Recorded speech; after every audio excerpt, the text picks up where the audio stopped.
This is a work of fiction. Names, characters, business, events, and incidents are the products of the author's imagination or are used fictitiously, and any resemblance to actual persons, living or dead, or actual events is purely coincidental. The Philippines is a land steeped in rich history and culture, where ancient tales whisper through the winds and the shadows of the night. Beneath the bustling cities and vibrant streets lies a world where creatures of myth and legend still lurk in the darkness, waiting for the uninvited to wander too close. The folklore of this archipelago is unlike any other, stories passed down through generations, warning of spirits, demons, and monsters that exist beyond the realm of the living. But how much of it is truly fiction? Or is there something more to these age-old tales than meets the eye? In the heart of the mountains, in the dense jungles, and even within the corners of sleepy rural towns, the Aswang and many others are not mere characters from a book. They're living legends. These creatures, feared for their ability to bend reality and prey on the unsuspecting, have long haunted the dreams of Filipinos. And tonight, we will journey through 5 of the most terrifying stories from Philippine folklore, tales that still send shivers down the spines of those who dare to remember them. Do you have the courage to hear them? But remember, the veil between the living and the dead is thinner than you think. The creatures of Philippine folklore might still be watching, just beyond the edge of the light. If you are ready, let's begin. San Felipe, a fishing village nestled in the Visayas, is surrounded by a dense mangrove forest. For generations, the mangroves had been a source of livelihood for the villagers. Yet, they spoke of the trees in hushed tones, cautioning against wandering too far into their shadowy depths. The elders whispered of creatures that moved among the mangroves at night, beings they called Aswang. The Aswang of this region, as described in the tales, were Mananang Gal. These were winged creatures that could separate their torsos from their lower bodies, sprouting leathery wings to take to the skies at night. They were said to have gaunt, elongated faces, with glowing red eyes that pierced through the dark and jagged teeth that gleamed like shards of bone. The first signs of trouble came when fishermen began noticing strange occurrences on their nightly trips. They often ventured close to the mangroves to catch shrimp and crabs, but lately, they had been hearing unsettling sounds. One night, old Mateo swore he saw a pair of glowing red eyes staring at him from the trees. He paddled away quickly, but not before noticing the eyes blink and then vanish, as if the creature had taken flight. Livestock began disappearing soon after. Chickens and goats were found mutilated, their blood drained but their flesh untouched. The villagers grew uneasy, recognizing the hallmarks of a Mananang Gal. The elders urged everyone to stay indoors at night, fortify their homes with garlic and salt, and carry blessed items for protection. One evening, a young girl named Lena went missing. She had been playing with her friends near the edge of the mangroves and failed to return home before sundown. Her parents searched frantically, calling out her name, but found only her shoe near the muddy banks. Beside it were strange, elongated footprints, human-like but impossibly large, and marks in the mud that looked like clawed hands. The villagers gathered at the church that night, their faces pale with fear. The priest, Father Arnaldo, told them to pray and remain vigilant. But in hushed tones, the elders spoke of how the Mananang Gal could mimic voices to lure its victims and how its torso, separated from its lower body, would lie hidden somewhere, waiting to reattach before sunrise. A group of brave men decided to investigate the mangroves the following day. Armed with bolos, torches, and courage born of desperation, they ventured into the dense forest. The air grew thick and humid as they advanced, the twisted roots of the mangroves clawing at their feet like skeletal hands. They eventually found an area that looked like it had been used as a nesting ground. The ground was littered with bones, some animal, others worryingly larger. In the center of the clearing lay a peculiar object, a severed lower torso. The flesh was leathery and pale, the legs twisted unnaturally as if they belonged to something not entirely human. The men recoiled in horror but quickly realized what they had stumbled upon. This was the detached lower half of a Mananang Gal. If they could destroy it, they could prevent the creature from reattaching itself and end its terror. They doused the torso in salt and holy water, then set it ablaze. As the flames consumed the remains, an ear-splitting screech echoed through the mangroves, so loud and shrill that the men dropped to their knees, covering their ears. The sound seemed to come from above, and when they looked up, they saw it, a horrific figure descending from the trees.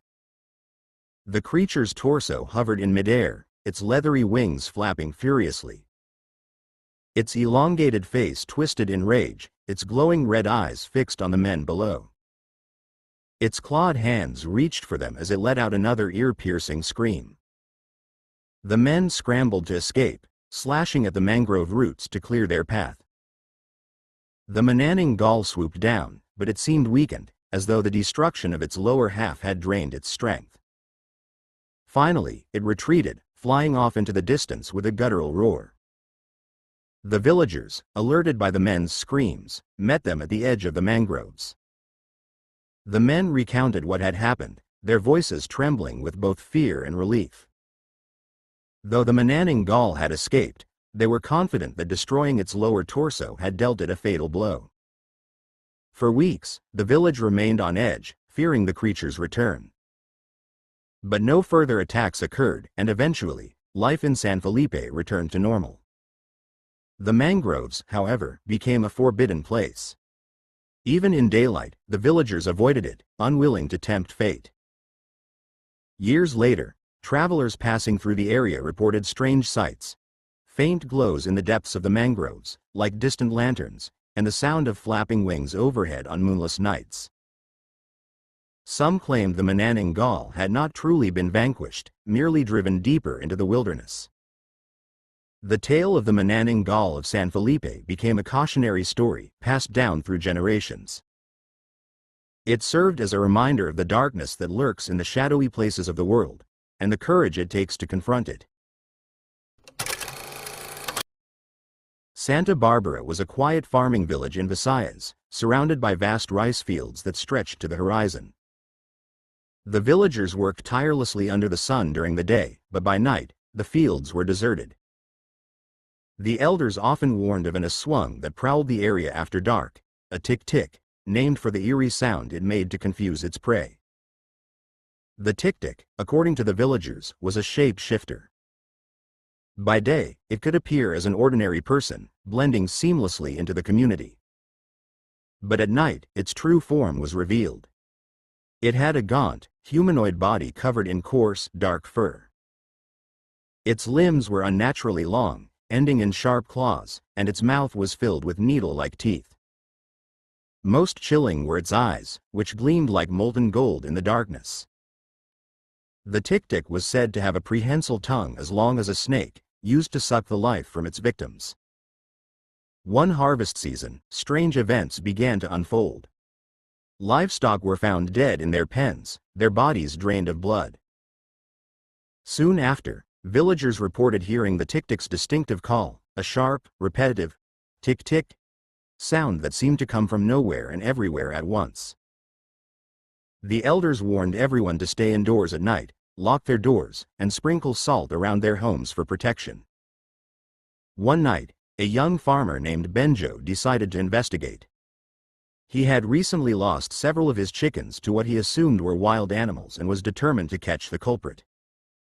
Armed with a bolo and a kerosene lamp, he ventured into his fields just after sunset. The fields were eerily silent, the usual chirping of crickets and croaking of frogs absent. As Benjo walked among the rice stalks, he felt an oppressive heaviness in the air, as if he were being watched. Then he heard it, a faint, tick-tick sound, growing louder with each step he took. Benjo stopped, his heart pounding. He swung his lamp in all directions but saw nothing. The sound grew louder, seeming to come from above. He looked up and froze. Perched on a nearby tree branch was the tick-tick. The creature was even more horrifying than the stories described. Its limbs were impossibly long, its claws digging into the bark of the tree. Its fur was matted and glistened in the moonlight, and its glowing eyes bored into Benjo's. Most terrifying of all was its tongue, coiled like a snake and twitching as if tasting the air. Before Benjo could react, the creature leapt from the tree, landing silently on the ground a few meters away. It crouched low, its limbs splayed unnaturally, and let out a guttural growl. Benjo turned and ran, the sound of the tick-tick's claws tearing through the soil close behind him. He reached the edge of the field and dove into the irrigation canal, scrambling through the mud and water. The tick-tick stopped at the edge, letting out a frustrated screech. It stared at Benjo for a moment before retreating into the darkness. Benjo returned to the village, shaken but unharmed. He told the elders what he had seen, and they quickly organized a vigil. The men of the barangay armed themselves with bolos, spears, and torches, patrolling the village perimeter each night. One of the elders, Lolo Simeon, suggested laying a trap. He explained that the tick-tick was drawn to the scent of pregnant women, as it believed their unborn children to be the most potent source of life energy. Though hesitant, a young couple expecting their first child volunteered to stay in a secure hut at the edge of the village, surrounded by the armed men. That night, the vigil was tense. The men waited in silence, their eyes scanning the darkness. The tick-tick sound began just before midnight, faint and distant at first, then growing louder and more erratic. Suddenly, one of the men spotted movement in the shadows. The tick-tick emerged, its glowing eyes fixed on the hut. It moved with unnatural speed, darting between the shadows as if to confuse its pursuers. The men shouted and charged, but the creature leapt onto the roof of the hut, its claws tearing through the thatch. Inside the hut, the young couple screamed as the tick-tick's tongue snaked through the gaps in the roof, aiming for the woman's swollen belly. Lolo Simeon threw a handful of salt at the creature, causing it to screech in pain and recoil. The other men surrounded the hut, striking at the tick-tick with their weapons. The creature fought fiercely, its claws slashing through wood and flesh alike. But the men were relentless, driving it back with blows from their bolos and spears. Finally, one of them managed to sever its tongue, which writhed on the ground like a dying snake. The tick-tick let out a final, agonized screech before retreating into the darkness, its body trailing black ichor. The men pursued it to the edge of the rice fields, but the creature disappeared into the night. The village remained vigilant in the days that followed, but the tick-tick never returned. Lolo Simeon explained that severing its tongue would have greatly weakened it, possibly even killed it. Still, the villagers continued to fortify their homes with salt and garlic, unwilling to take any chances. Years later, travelers passing through Santa Barbara occasionally reported hearing the faint, tick-tick sound in the fields at night. But the villagers dismissed these claims, confident that the creature had been vanquished. The tale of the tick-tick became a part of Santa Barbara folklore, a chilling reminder of the darkness that lurks just beyond the safety of the village. Though the fields remained fertile and prosperous, the villagers never forgot the terror that once stalked their land, and the courage it took to drive it away. Deep in the forested hills of Negros Occidental lay the small community of Barangay San Isidro. Isolated from the bustling cities and towns, the barangay had earned a reputation for being self-sufficient yet deeply superstitious. The villagers believed in spirits that guarded the forest and told stories of a swung that preyed upon the unsuspecting. Among the most feared was the sigban, a type of a swung that was both bizarre and horrifying in appearance. The sigban was said to walk backward, its head hanging low between its legs as if it were searching the ground. Its skin was leathery, resembling that of a bat, and it had elongated ears that twitched at the faintest sound. With glowing red eyes and sharp, crooked teeth, it was known for its ability to move with lightning speed and vanish into thin air. The sigban was believed to feast on human hearts, often targeting its victims during the darkest hours of the night. One fateful evening, the villagers gathered in the town center to celebrate a bountiful harvest. The mood was festive, with music, dancing, and tables laden with food. But as the night wore on, a strange unease settled over the community. Dogs howled incessantly, their cries piercing the jovial atmosphere like a warning. The first sign of trouble came when a boy named Armin noticed something strange near the edge of the forest. While fetching water from the communal well, he spotted a pair of glowing red eyes watching him from the darkness. Frozen in fear, he dropped his bucket and ran back to the gathering. When he told the others what he had seen, the elders exchanged worried glances. They told the villagers to stay together and avoid wandering off alone. But the younger men, emboldened by alcohol and bravado, dismissed the warning as superstition. A group of them decided to investigate, armed with torches and knives. As they ventured into the forest, the laughter and music from the barangay faded behind them. The air grew heavy, and an unnatural stillness surrounded them. The men joked and teased each other at first, but their confidence waned as they found strange footprints in the mud, large, backward-facing prints that seemed to have been made by something walking on all fours. One of the men, Daniel, spotted movement ahead. They shone their torches toward the source of the disturbance and gasped. Standing in the clearing was the Sigbin. Its gaunt, leathery body glistened in the torchlight, and its head swayed between its legs as if scanning the ground. Its ears twitched, and it let out a guttural snarl before vanishing into the trees with astonishing speed. Panic set in as the men stumbled back toward the village, their torches flickering in the wind. When they reached the edge of the forest, they found the community in chaos. Several villagers had fallen ill, clutching their chests as if their hearts were being squeezed. The elders were quick to act, sprinkling salt and chanting prayers to ward off the creature. The attacks persisted over the next few nights. Livestock were found dead, their hearts missing, and villagers reported hearing strange, wet footsteps outside their homes. The elders explained that the Sigbin had likely chosen Barangay San Isidro as its hunting ground. They urged everyone to strengthen their defenses, using blessed objects, garlic, and salt to protect their homes. A plan was devised to track and eliminate the Sigbin. The bravest men of the barangay, led by the experienced hunter Mang Lito, set out before dawn. They carried spears, machetes, and talismans blessed by the village priest. Guided by the backward footprints and the remains of slaughtered animals, they ventured deep into the forest, where few dared to go. After hours of searching, they found a cave hidden behind a dense thicket of vines. The ground outside was littered with bones, some of which appeared disturbingly human. Summoning their courage, the men entered the cave, their torches casting flickering shadows on the damp walls. Inside, they found the Sigbin crouched over its latest victim, a young goat, its heart freshly torn from its chest. The creature hissed and turned to face them, its red eyes glowing with malice. It moved with unnatural agility, lunging at the men with its claws extended. The battle was fierce. The Sigbin was terrifyingly fast, darting between the men and striking with its claws and teeth.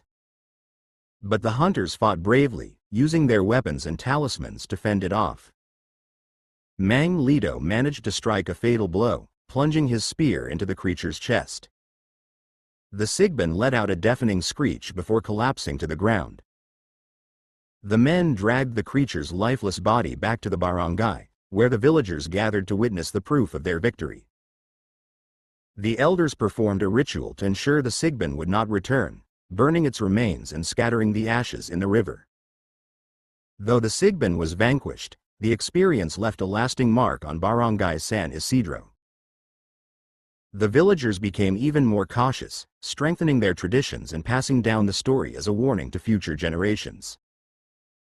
The forest, once a source of livelihood, was now seen as a place of danger, its shadows hiding the unknown.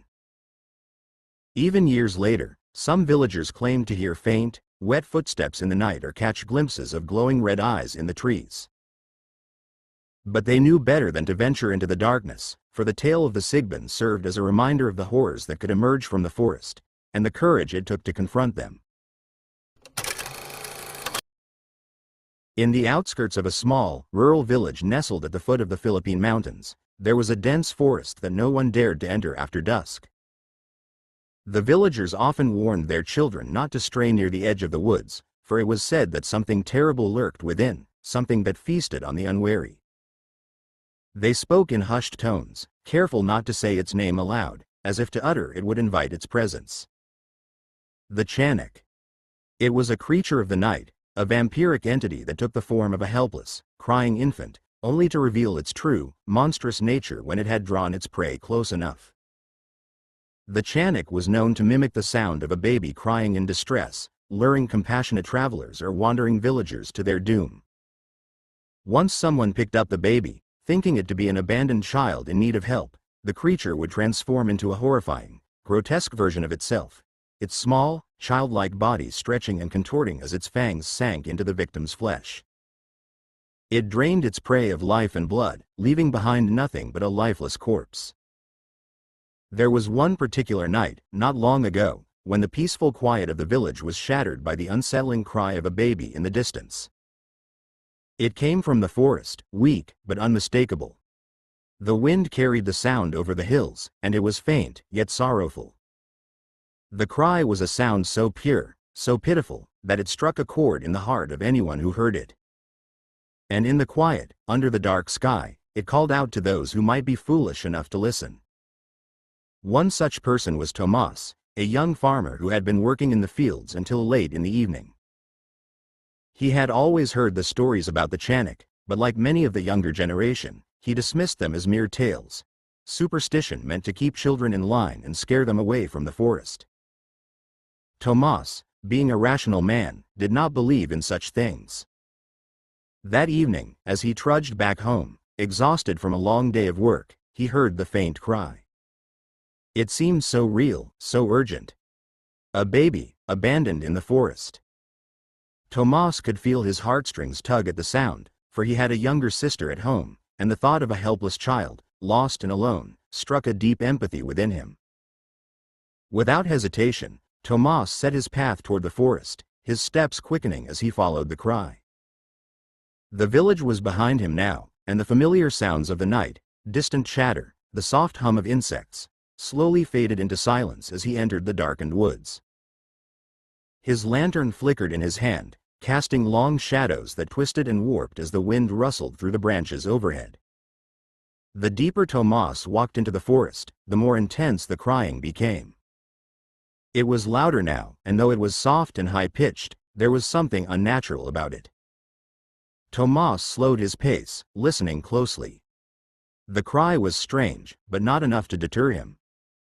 He reasoned that perhaps a mother had gotten lost or had given birth unexpectedly in the forest, and he, being a strong and capable man, could be of assistance. The trees grew closer together, their trunks thick with age, and the ground beneath his feet was uneven, covered in roots and undergrowth. The air had turned cold, as though the night itself had begun to creep in with a force that chilled him to the bone. The faint cry of the baby echoed, now so near that Tomas could almost feel the urgency of the situation. Finally, he saw it. In a small clearing, lying among the underbrush, was what appeared to be an infant, no more than a few months old. Its tiny body was curled up in a ball, its pale skin glowing faintly in the dim light of the lantern. Tomas knelt down beside it, his heart pounding. The baby's cry was pitiful, weak, and desperate, as if it had been abandoned and was in need of care. Without thinking twice, Tomas reached out and carefully cradled the child in his arms, his brow furrowed with concern. He looked around, wondering if he could find the mother nearby, but there was no one in sight. The moment he touched the baby, a chilling breeze swept through the clearing, causing the leaves to stir and the branches to sway. But Tomas paid no mind, his attention focused entirely on the child. The baby's crying intensified, and its tiny hands grasped at Tomas's shirt as if clinging to him for comfort. The air around him grew colder, heavier, as if the very forest itself were closing in. It was then that Tomas felt something wrong. The child's body felt too cold, too stiff, as though it were not living but something else entirely. He took a deep breath, trying to shake off the unsettling feeling, but it grew stronger with each passing second. And then it happened. The baby's form began to shift in his arms. Tomas felt the bones and limbs elongating, stretching unnaturally, and he heard a sickening crack, like that of dry branches snapping. He gasped and tried to pull away, but it was too late. The infant's face distorted, its eyes bulging and turning an unnatural shade of black. Its mouth opened wide, revealing rows of sharp, jagged teeth, dripping with a dark, foul saliva. The creature let out a low, guttural hiss, the sound not like that of a baby but a predator. Tomas stumbled back, but the Chanik was too quick. It clung to his chest, its tiny claws digging into his flesh as it hissed and snarled. Tomas struggled to break free, but the creature's grip was unyielding, and its eyes, those pitch-black, soul-piercing eyes, stared into his very being. He could feel its hunger, its insatiable thirst for blood. Tomas's breath quickened, panic rising in his chest. The Chanik was draining his energy, feeding on his life force, and he could feel the strength leaving his body with each passing moment. His limbs grew weak, his head dizzy, but he fought against it, throwing the creature away from him. The Chanik screeched, a terrible, ear-piercing sound that reverberated through the trees. It stood on its twisted legs, its childlike form fully transformed into the grotesque creature it was, a vampiric entity that feasted on the souls of the living. Its face was twisted with hunger, and its body, bloated and malformed, trembled with rage. Tomas, though weak, knew he had to escape. With all the strength he could muster, he turned and ran, stumbling through the forest with the Chanik close behind. Its cries turned into a high-pitched wail, and the wind whipped around him as if trying to push him back into the creature's grasp. He didn't know how long he ran, or how he managed to find his way back to the village, but when Tomas finally emerged from the woods, his heart was racing, and his body covered in a cold sweat. The creature's wails still echoed in his mind, but the forest was silent again. The Chanik had retreated into the darkness, but Tomas knew that it would not stop. It would never stop. It would always be there, waiting for the next unwary traveler to hear its cry. Tomas never spoke of what happened that night, but from then on, he made sure to heed the warnings of the elders. The Chanik was not a creature of mere superstition. It was real, and it was hungry. In the small, isolated village of Talon Hill, hidden deep within the dense jungles of Palawan, the nights during the full moon were always met with a strange and unsettling silence. It wasn't the typical stillness of nature. It was a silence that felt unnatural, almost as if the forest itself held its breath in fear. The villagers, who lived in this remote corner of the world, had long known to stay inside on nights when the full moon shone brightest, for it was said that the batibat stirred during these nights. The batibat, a creature from the deepest corners of Philippine folklore, was known to be a silent predator, stalking its victims in the dead of night. Unlike the more active and vicious aswang types, such as the tiktik or sigban, the batibat was a creature of patience, lurking in the shadows and waiting for the perfect opportunity to strike. Its most infamous method of attack, however, was not through a physical confrontation but by invading the very realm of its victims' dreams. This creature would seek out those who slept too soundly, often entering their homes unnoticed.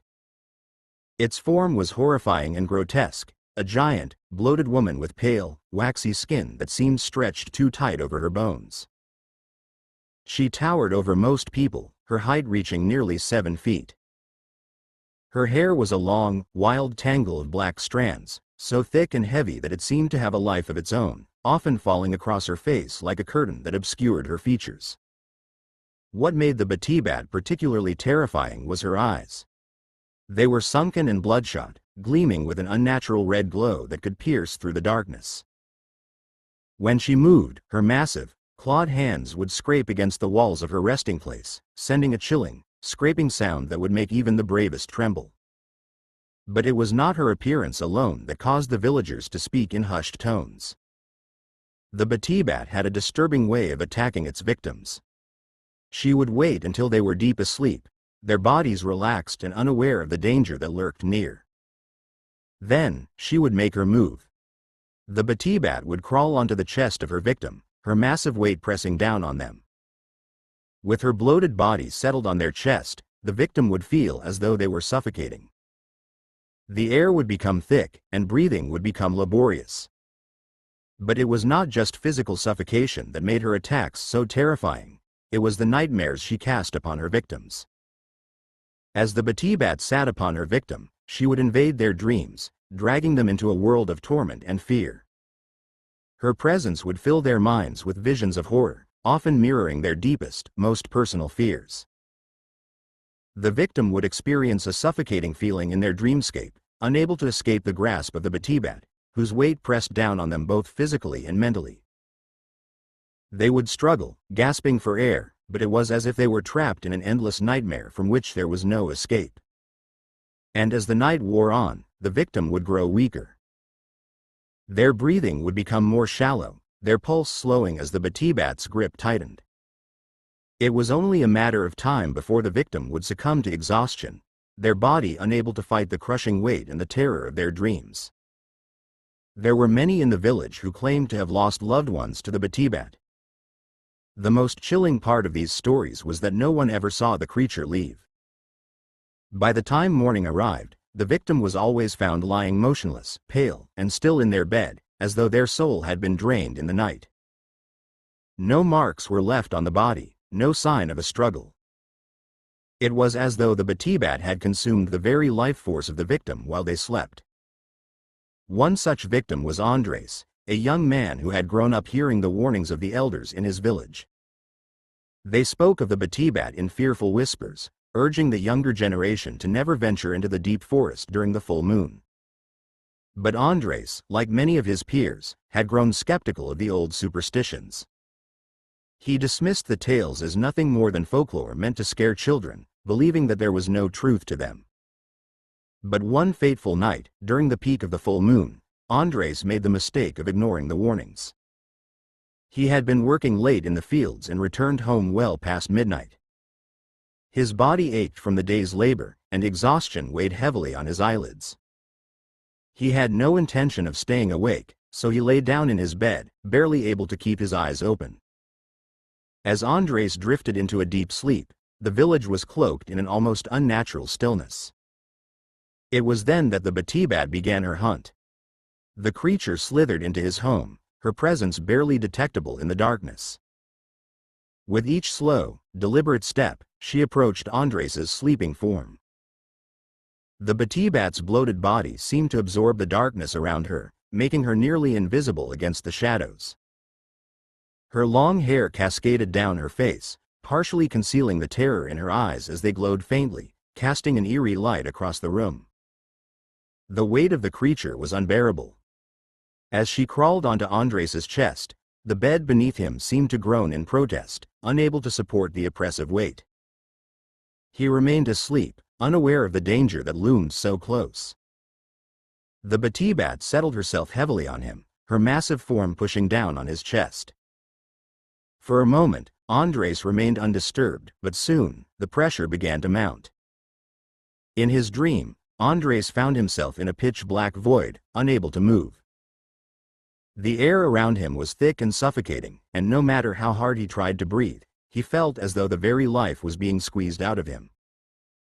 He could feel something pressing down on his chest, something far heavier than he could comprehend. His heart pounded in his chest, but there was no escape. The Batibat was there, in his dream, her terrifying eyes staring into his soul. Her laughter, though silent, filled his mind, a haunting sound that sent waves of panic coursing through his veins. He tried to scream, but no sound emerged. Every breath felt like it would be his last. The nightmares twisted and turned, presenting him with visions of darkness, death, and endless suffocation. As the night passed, Andres's struggle grew weaker. The weight on his chest, both in the dream and in reality, became unbearable. His pulse slowed, and his body began to stiffen. His mind was trapped in a never-ending nightmare, and though he fought to wake up, he could not. The Batibat's grip on him was absolute. By the time the first light of dawn touched the horizon, Andres had stopped breathing. His body lay motionless in his bed, his face pale and void of life. The village awoke to yet another tragic loss, and the elders once again whispered of the Batibat, the silent killer of Talon Hill. As the days passed, the villagers spoke of the terrible fate that had befallen Andres. His body had been found lifeless, with no signs of injury, no physical evidence of what had caused his death. Only the faintest impression of a heavy weight remained on his chest, a chilling reminder of the creature that had stolen his life. The legend of the Batibat lived on in the shadows of the village, and the villagers knew that with each full moon, the creature would rise again, waiting for the next victim to fall into her trap. There was little anyone could do to stop her. Once she had chosen her victim, their fate was sealed. The only way to keep safe, as the elders warned, was to never sleep soundly during the full moon, for that was when the Batibat would strike. The Batibat was a terror that no one could outrun. The deeper the sleep, the easier it was for her to invade, to press down on the chest of the vulnerable and take their breath away. Even if you thought you were safe, even if you believed the legends were nothing more than stories to scare children, you could never be too sure. For as the full moon rises, casting its eerie light on Talon Hill, you might feel yourself growing sleepy, your eyelids heavy with exhaustion. And as you drift off into a peaceful slumber, remember this: there are things that wait in the shadows, things that come to you when you least expect them. So, when you close your eyes tonight, remember the Batibat. She may already be watching. As we close the chapter on these chilling tales from Philippine folklore, one can't help but wonder, are they simply stories born of fear and imagination, or is there a deeper truth hidden in the shadows of the past? The creatures we've encountered tonight and their kin have lived in our modern world. When the lights dim and the night grows still, do they truly fade into myth, or do they remain, quietly observing, waiting for those who dare to venture too far? Perhaps the next time you find yourself alone in the quiet of the night, you'll feel a presence behind you, just at the edge of your vision. Perhaps the stories we've shared tonight are not just echoes of the past but warnings for the present. So, the next time you hear a rustle in the trees or feel a chill run down your spine, ask yourself, what's truly out there? Maybe you'll find that some legends never die, they only grow stronger.